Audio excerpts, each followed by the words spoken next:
알렙루야. 안녕하세요. 전 알렙TV의 알렙 목사입니다. 오늘 이 시간은 우리 한국교회 많은 교회가 송구영신 예배를 마치고 하는 말씀 카드 뽑기에 관해서 이야기를 좀 해볼까 합니다. 저는 이 말씀 카드 뽑기가 아주 문제가 있다라고 생각을 해요. 저의 영상을 쭉 보시면 알겠지만 많은 사람들이 문제라고 생각하는 기존의 어떤 전통들을 저는 크게 부정하지는 않습니다.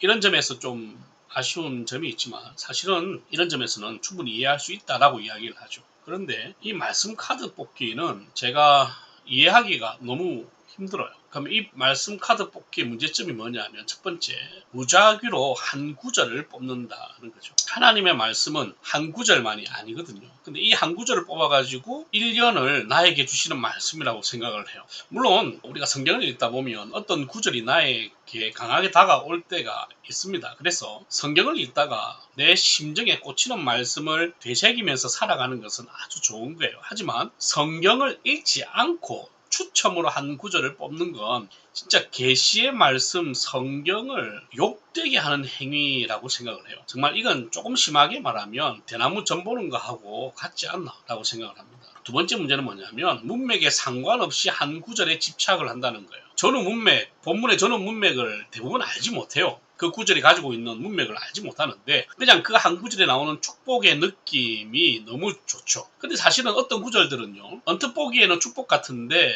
실제로 성경을 읽어보면 문맥 안에서 그게 저주의 말씀일 때도 있거든요.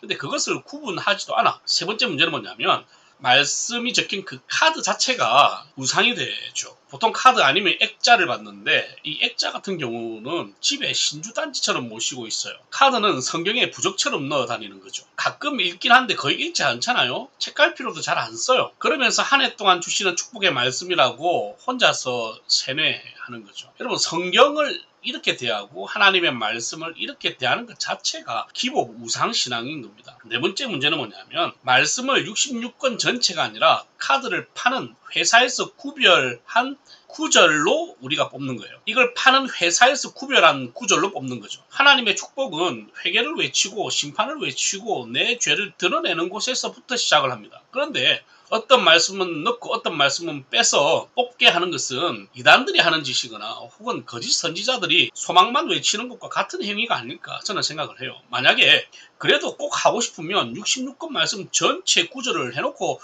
자기가 뽑아야지. 그 중에 뽑았는데 나를 향한 심판의 메시지가 있다면 그것으로 감사하면서 그 말씀 붙들고 기도해라.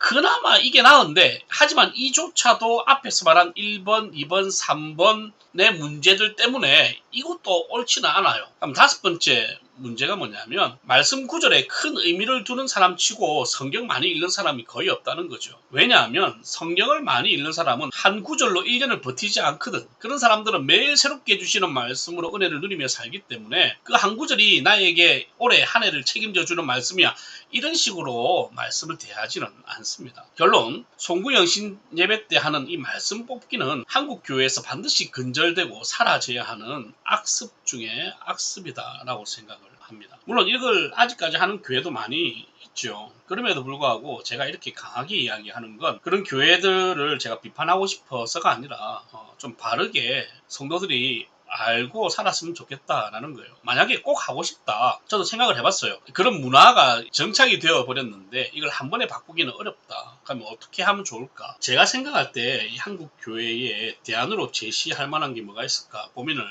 해보니까, 큰 교회 같은 경우에 구역이 다 합치면 40구역이 나온단 말이죠. 그러면 출애굽기를 1장부터 40장까지를 뽑게 해요. 그러면 한 장씩 뽑는 거지. 한 장, 한 절이 아니라. 그러면 어느 구역은 1장, 2장, 3장, 4장 될 거 아닙니까?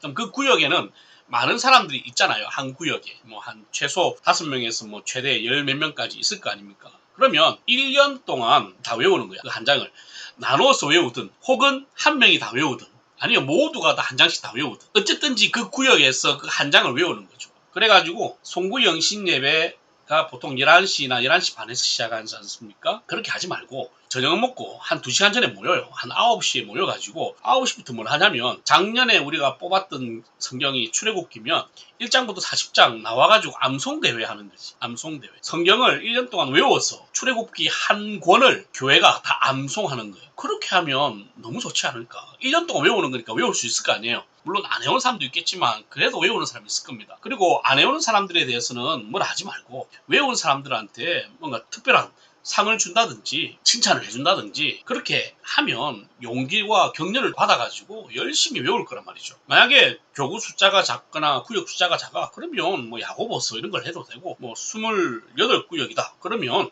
마태복음을 해도 되고 16구역이다 그러면 마가복음을 하면 되고 그렇게 성경을 외우게 하는 거지. 그럼 내년에는 뭐야 그냥 똑같은 걸 하면 돼요. 어차피 그 장이 다를 테니까. 그리고 같은 장이 걸려도 상관없어요. 1년 지나면 다 잊어먹거든요. 계속해서 출애굽기 해도 돼요. 어쨌든 제가 말하고자 하는 것은 뭐냐면 제가 앞서 이야기했던 5가지의 문제 때문에 성경 구절을 뽑아가지고 회사에서 정한 구절을 랜덤으로 뽑아가지고 그 부적처럼 들고 다니는 것은 이거 무조건 잘못된 것이다. 이건 정말 한국교회에서 사라져야 된다. 근데 만약에 이런 행사 자체가 없어지면 너무 어색한 교회 같은 경우는 대안으로 이런 식으로도 할 수 있다라는 것을 제안하는 거예요. 이것이 맞다는 게 아니라.